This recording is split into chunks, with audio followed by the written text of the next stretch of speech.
Thank you. Good morning. It's a week of meetings on cybersecurity. I see some faces that I saw a couple of days ago at another conference. But that speaks actually very highly of how much we've done in cybersecurity collectively and how much we still have to do.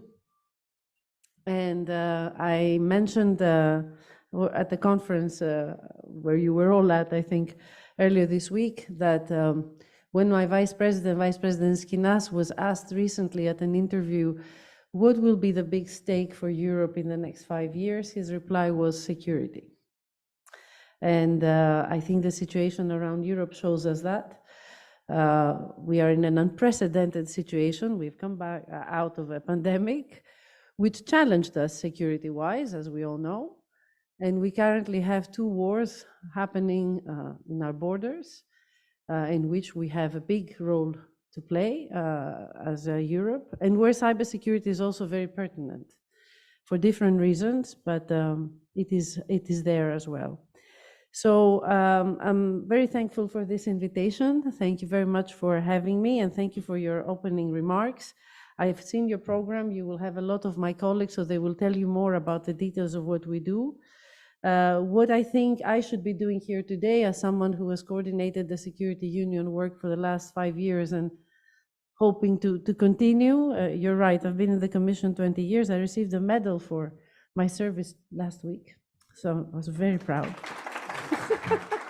Well, there are people in the Commission. My Vice President has been there for 30 years, so I don't know what you would do for him, probably the wave.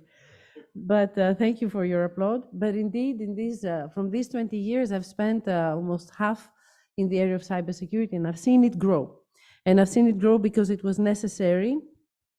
And I think we have all seen something extraordinary, the European Union becoming a powerhouse for global cybersecurity policy. I'm sorry to say that. I know it sounds extremely egoistic, but it is the way it is.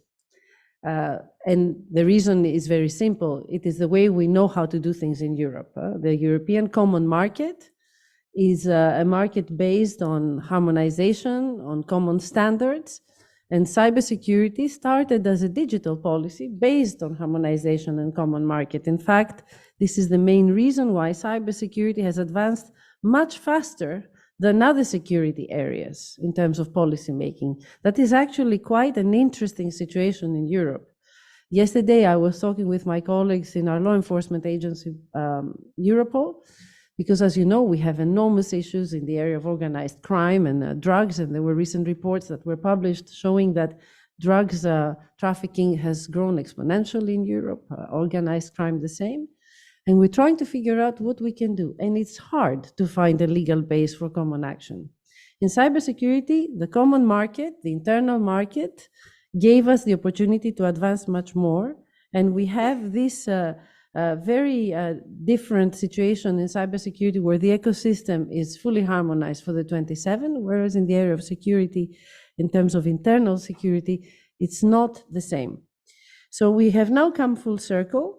When we started this mandate, we were in the middle of implementing the Cybersecurity Act and NIS 1, and very quickly in this first mandate of President Ursula von der Leyen, we laid down the rules for NIS 2, upgrading what we had done because we could already see certain issues with NIS 1.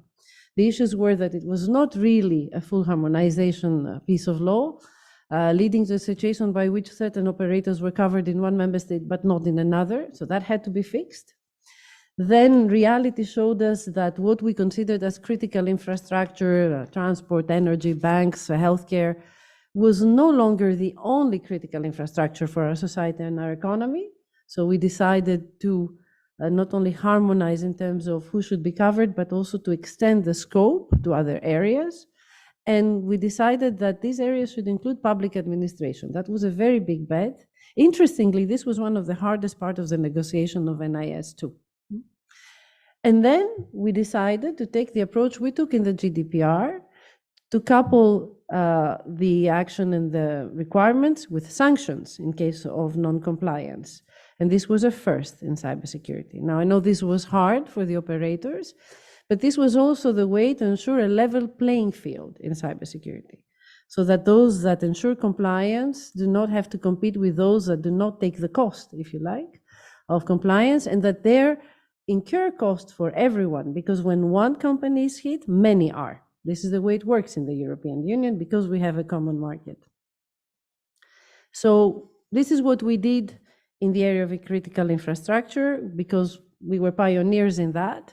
We were very glad to see that on the other side of the Atlantic, while we were working on NIS2, similar rules came into place. And I think this was very important. It took the Colonial Pipeline incident, but it happened and it went very fast. And we have now reached the stage where we can speak in common terms with the US. So yes, we were pioneers, but now the like-minded can speak in one mind, if you like.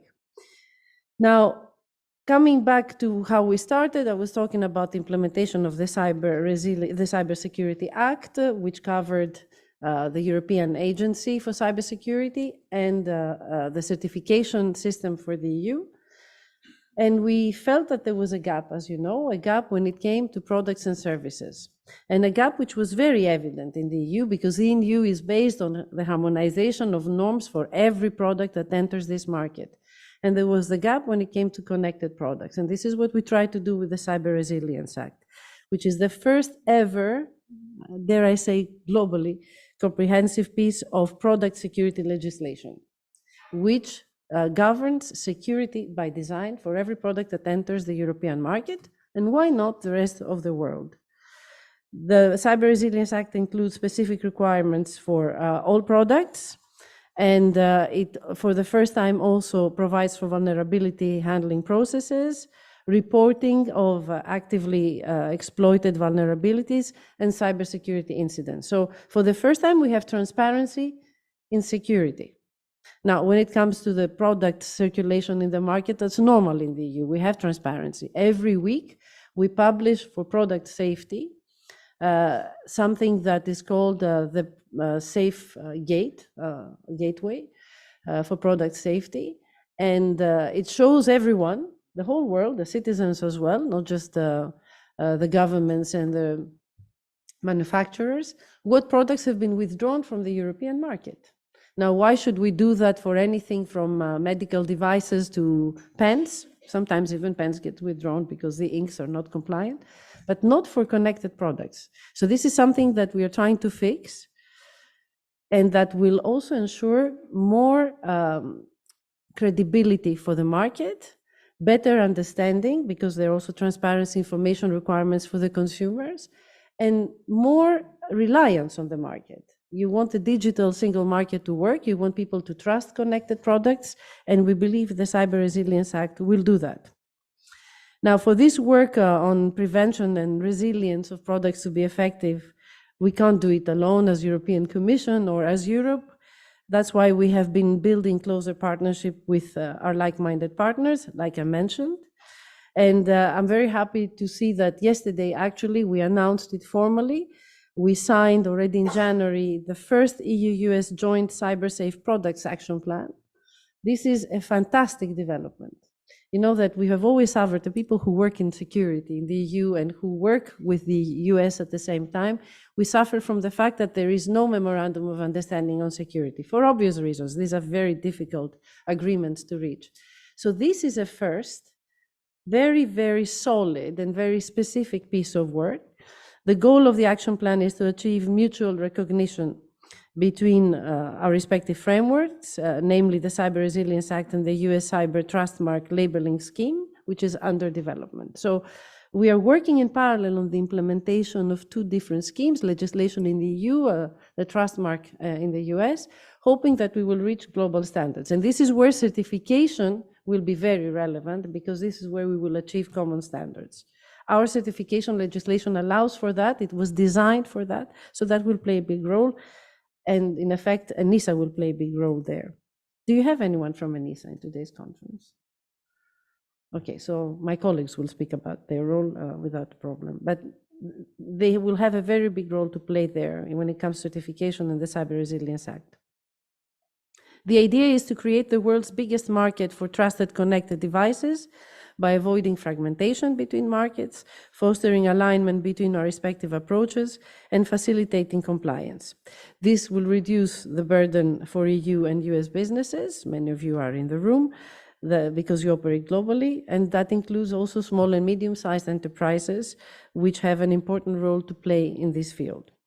Now, our focus from now on should be on the implementation of this legislation. One thing that I will have to do in my job as I stay in the European Commission through the transition from one mandate to another is to convince our political masters, and I hope you will join us in this effort, that in the next mandate, the focus should be on implementation. Implementation is key.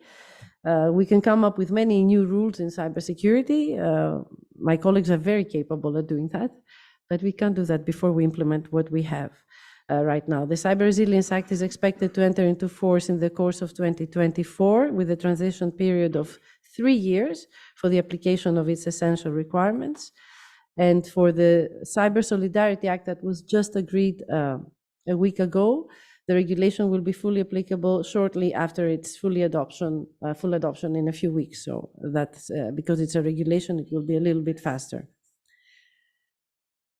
I'm hearing myself double, but I haven't had any alcohol, so it must be true. So now, Cyber Solidarity Act that I just mentioned, this was a huge development. This was the EU moving from its preparedness, resilience phase to its operational phase.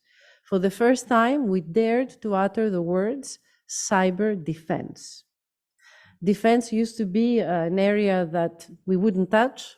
Reality led to a defense union in the European Union for the first time, and now we have member states collaborating to send ammunition to parts of the world where there is a war, collectively designing defense policies.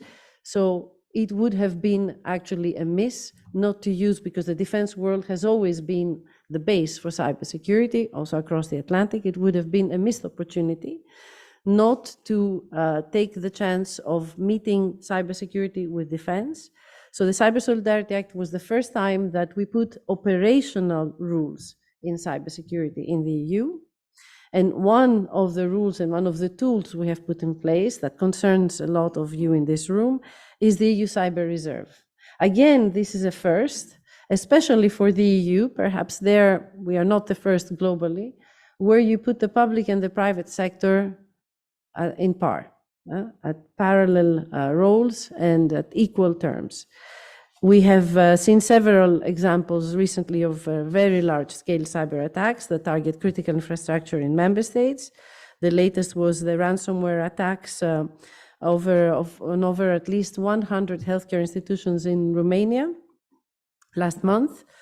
Once the Cyber Solidarity Act enters into force, in such cases, and if the incidents meet certain criteria as we have designed in this regulation, member states will be able to request from the Commission the deployment of the EU Cyber Reserve in order to support them in incident response. And we did this because, based on our experience and on difficult discussions we had with governments, from which we learned, it would have been impossible in the case of a large incident for member states that cover a lot of member states, for member states to allow their own forces, especially given the very few people we have working on cybersecurity, to leave the country and work on somebody else. But we also know that countries have unequal workforces when it comes to cybersecurity. So we hope that with the EU Cyber Reserve, we will fill this gap, and we will also use the expertise also from the private world in the case of big incidents. And this will create truly a public-private partnership that is unprecedented. The other great novelty of the Cyber Solidarity Act is the Cybersecurity Alert System that also concerns many of you in the room, a network of security operation centers across Europe, which will allow us to better detect cyber threats by taking advantage of state-of-the-art tools. Why is this unprecedented? I mean, the security world, intelligence is always kept very close to everyone's chest. People don't share intelligence. Actually, they keep it to themselves. So here, what we're doing is creating a system by which operation centers work together to detect threats and create common intelligence so that we can have better anticipation. And we will do that also by taking advantage of state-of-the-art tools such as artificial intelligence and advanced data analysis through also the high-performance computers that we have in Europe. This is why we have proposed also the creation of these hubs, of these villages of under our artificial intelligence action plan, which will also allow us to serve the security operation centers. This is in a few words what we have been working on in the past years. We are ready to support all of you in the implementation of these rules. We know that there is one big challenge, and I wouldn't be true to myself if I didn't speak about cybersecurity skills to close my intervention, because all these rules mean absolutely nothing if we don't have the people to implement them, and unfortunately we know that we don't have the people to implement them. Already in Brussels, I can tell you, I don't have the people to work on these rules. I know member states don't have the people to work on these rules. And I know that many of your companies have lots of open vacancies in the area of cybersecurity. We hear the number in Europe ranging from 230,000 to 300,000 in the next couple of years. It's hundreds of thousands of jobs. So this is why we launched the European Union Cybersecurity Skills Academy. This was also a bit symbolic on the European of Skills, which was announced by a president last year. And we already have a fantastic number of companies that have entered the world of the EU Cybersecurity Skills Academy through pledges to train, certify, educate people. The idea is for this academy to serve as a one-stop shop for everyone with an internet connection, basically, who wants to skill, upskill, reskill, who's interested in finding a job, who's interested in offering a job. This is the academy's aim, to basically serve the world, serve companies, serve public authorities, serve education, serve our young people, serve those that are interested in an opportunity in cybersecurity. And this is why these pledges are amazing. We thank all of you who are in this room who have offered, we have now some 13 pledges from 13 companies from across the world that are already deployed in Europe. So this is where we are in Europe in a nutshell. I hope I have covered most things, but I'm sure what I have not covered, my colleagues will do very prominently. I thank you for giving us the chance for discussing with you.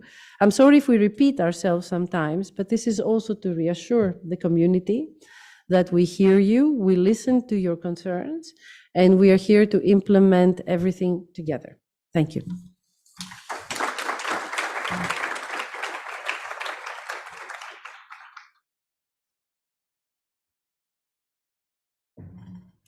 So thank you very much for that very comprehensive overview of what's happening in the EU policy space. I think it's actually, one of the things that we've talked a lot about is that there are numerous elections happening around the world. And this is the time to actually, this presents a window of opportunity to help formulate and ground policy. Now is the time that we have the opportunity to actually work on those next mandates and where we want to focus on. So I think the points that Despina was making are very, very important, that this is why we're having this kind of conference, because now is that window of time when we can actually help formulate and drive policy.